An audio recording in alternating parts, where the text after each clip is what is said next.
Gérard Ziegfeld, votre livre « La réinvention du nom de Dieu » nous laisse au seuil d'un monde d'après, pas tellement d'après la pandémie, mais d'après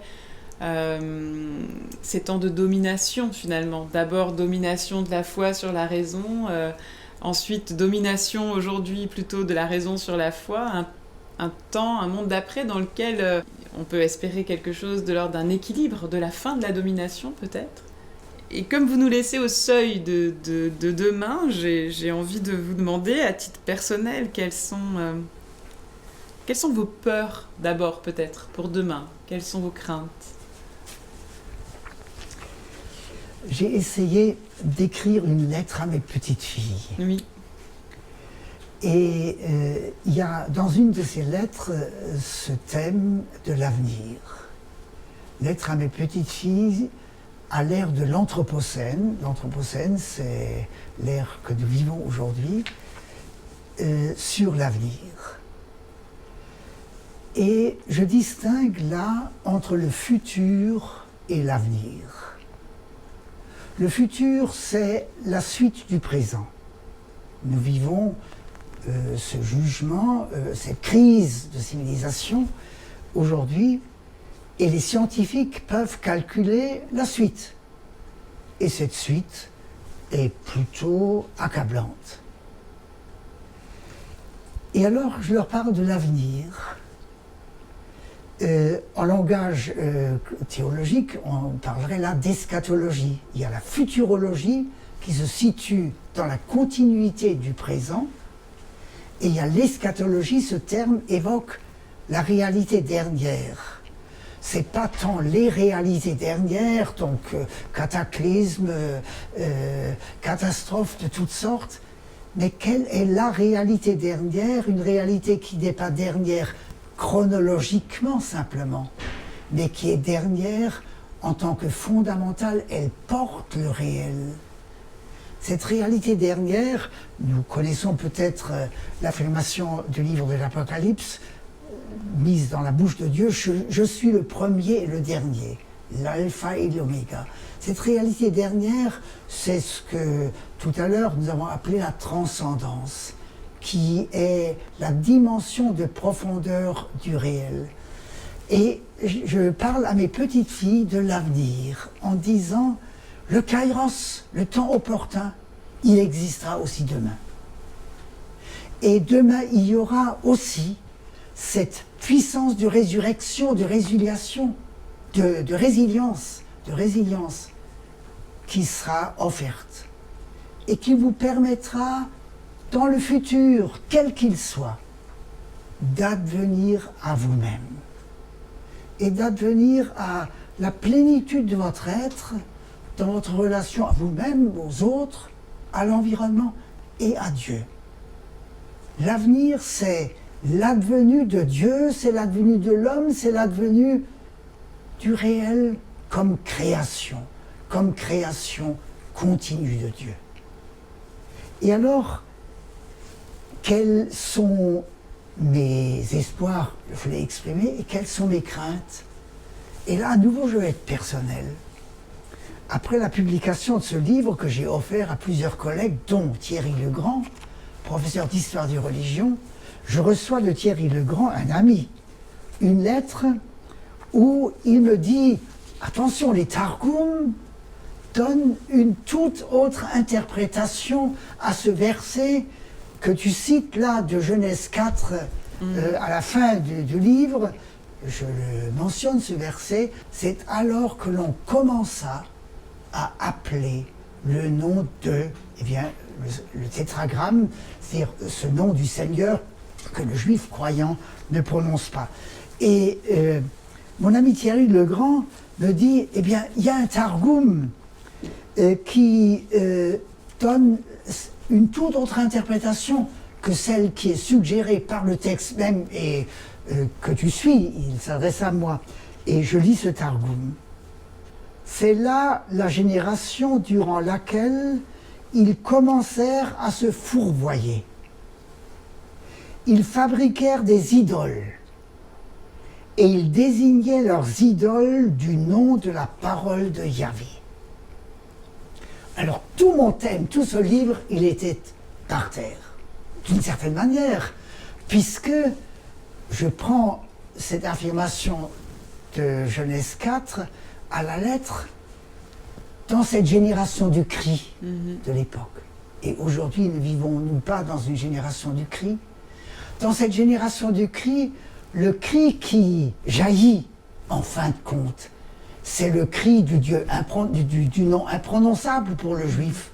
C'est ce cri-là. Le Targum rend attentif à quelque chose qui nourrit nos peurs, à savoir qu'on s'arrête en cours de route. Et que au lieu d'aller jusqu'au nom imprononçable, on en reste à des noms que l'on idolâtre, que l'on déifie. Et alors, nous passons du pareil au même. Notre civilisation actuelle, c'est une civilisation qui se dit athée, mais qui en fait est polythéiste. Les idoles, l'argent, le sexe, le pouvoir, la gloire, l'intérêt, tout cela, eh bien, remplacer les idoles d'aujourd'hui par des idoles de demain, aucun avenir. Aucun avenir. C'est le futur, dans le sens que j'ai dit. Mais pour que l'avenir advienne, là, il faut travailler à ce que ce nom imprononçable puisse être dit. Et c'est ça la responsabilité de tous ceux qui pressentent que dans le choc du réel que nous vivons, un mystère advient. Et c'est la responsabilité des croyants de permettre l'advenu pour cette génération du cri, du nom de Dieu. Permettre l'advenu du nom des valeurs, ça c'est déjà essentiel, le sens, la liberté, l'égalité, la fraternité, la laïcité, tout ça c'est des valeurs. Mais des valeurs qui risquent de perdre quelque chose de leur sève, de leur substance, si elles sont déconnectées par rapport à ce qui est à leur fondement et qui est dans leur finalité, à savoir précisément ce nom imprononçable. Donc le futur vous fait peur au sens où il est modélisable, dans le sens où il ne fait que reproduire quelque chose de déjà connu, et votre espoir est tourné vers l'avenir au sens d'une réserve encore pour cet imprononçable. Tout à fait, tout à fait. Mais qu'est-ce qui va faire en sorte que l'humanité se redresse? Ne reste pas simplement une humanité qui ne pose pas la question du sens, ne soit pas simplement une humanité qui essaye d'ajuster un peu le tir, de plâtrer les brèches de notre civilisation, ça ne durera pas. Mais une humanité qui soit ramenée aux questions essentielles, qui font la dignité de l'être humain. Alors, j'ai été une de vos anciennes étudiantes. Ce dont je me souviens de vous en tant qu'enseignant, c'est, en plus de vos qualités pédagogiques, vous m'apparaissez être un être bénissant. Alors, est-ce que je peux vous demander quelle est la parole de bénédiction avec laquelle vous voulez nous laisser? Alors, un mot d'encouragement, de bénédiction. Oui, les patriarches bénissaient leurs enfants. Bénir, dire du bien. Et quand je pense à mes enfants, à mes petits-enfants, quand je pense à vous, quand je pense à d'autres, je pense que c'est la vocation de la vieillesse, de bénir. Non pas de récriminer ce qui ne va pas. C'est une tentation. Mais surmonter cette tentation, qu'est-ce que je laisse de constructeur, d'encouragement à ceux qui sont autour de moi, ceux qui auront à porter demain la responsabilité qu'est la vie. Une vie vécue dans la liberté, mais une liberté responsable. bénédiction, dire du bien, voire contribuer à ce qui construit. Et il y a deux mots qui me viennent, et le premier, et les deux sont, je crois, dans la ligne des entretiens.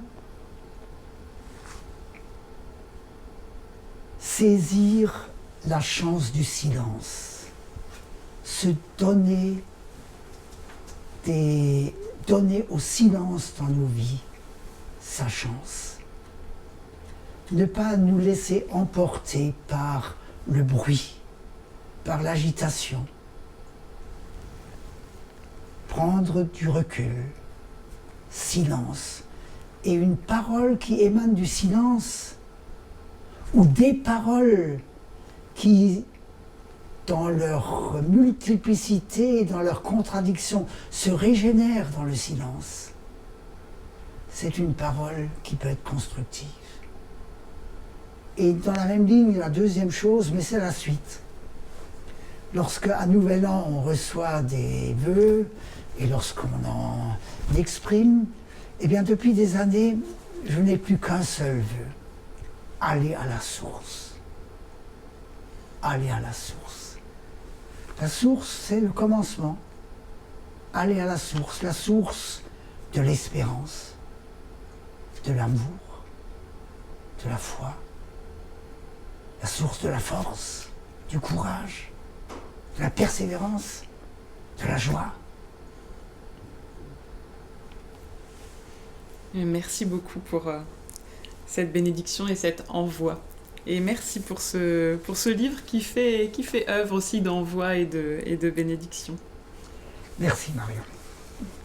Si je pouvais, je vous embrasserais. Merci.